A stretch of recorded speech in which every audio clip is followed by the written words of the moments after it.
সারা দেশে বেশিরভাগ সরকারি প্রাথমিক বিদ্যালয়ে কমপ্লিট শাটডাউন পালন করছেন সহকারী শিক্ষকরা। মঙ্গলবার রাতে এক বিবৃতিতে এই কর্মসূচির ঘোষণা করে আন্দোলনরত শিক্ষকদের সংগঠন প্রাথমিক শিক্ষক দাবি বাস্তবায়ন পরিষদ। সরকারি প্রাথমিক বিদ্যালয়ের সহকারী শিক্ষকদের ৩ দফা দাবির আন্দোলনের ২২ দিন পর তারা এই কর্মসূচি দিলেন। সহকর্মীদের তথ্য ও ছবিতে প্রতিবেদন।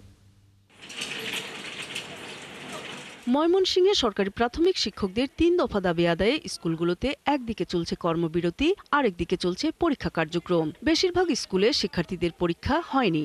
আন্দোলনরত সহকারী শিক্ষকরা বলছেন, দাবি আদায় না হওয়া পর্যন্ত আন্দোলন চলবে। আমাদেরকে প্রতিশ্রুতি দিয়েছিলেন যে ওনারা ১০ দিনের মধ্যেই আমাদের জন্য প্রজ্ঞাপন দিবেন, আমাদের যে ৩ দফা দাবিটা ছিল। কিন্তু ওনারা ১০ দিন ১৫ দিন পরে ওনারা সেই দাবিটা এখনো প্রজ্ঞাপন আকারে জারি করেন নাই।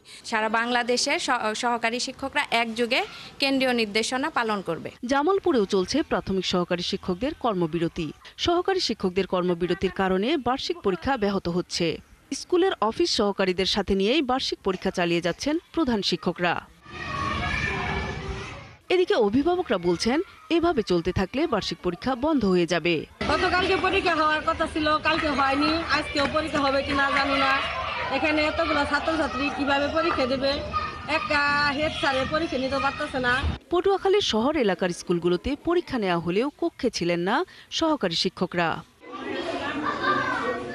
এদিকে ৩ দফা দাবি বাস্তবায়নের দাবিতে পটুয়াখালীর কলাপাড়ার ১৭১টি সরকারি প্রাথমিক বিদ্যালয়ে বার্ষিক পরীক্ষা বর্জন করে সহকারী শিক্ষকদের কর্মবিরতি চলছে।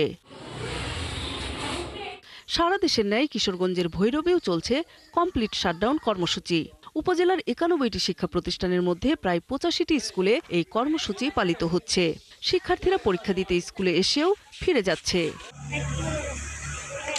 সারা দেশের মতো নেত্রকোনায় ১৩১৪টি সরকারি প্রাথমিক বিদ্যালয়ের সহকারী শিক্ষকদের পরীক্ষা বর্জন সহ কর্মবিরতি চলছে। বেশ কিছু বিদ্যালয়ে পিয়ন ও দপ্তরের সহযোগিতায় বার্ষিক পরীক্ষা নিচ্ছেন প্রধান শিক্ষকরা। সহকারী শিক্ষকরা বিদ্যালয়ে উপস্থিত থাকলেও তারা ক্লাসে যাচ্ছেন না।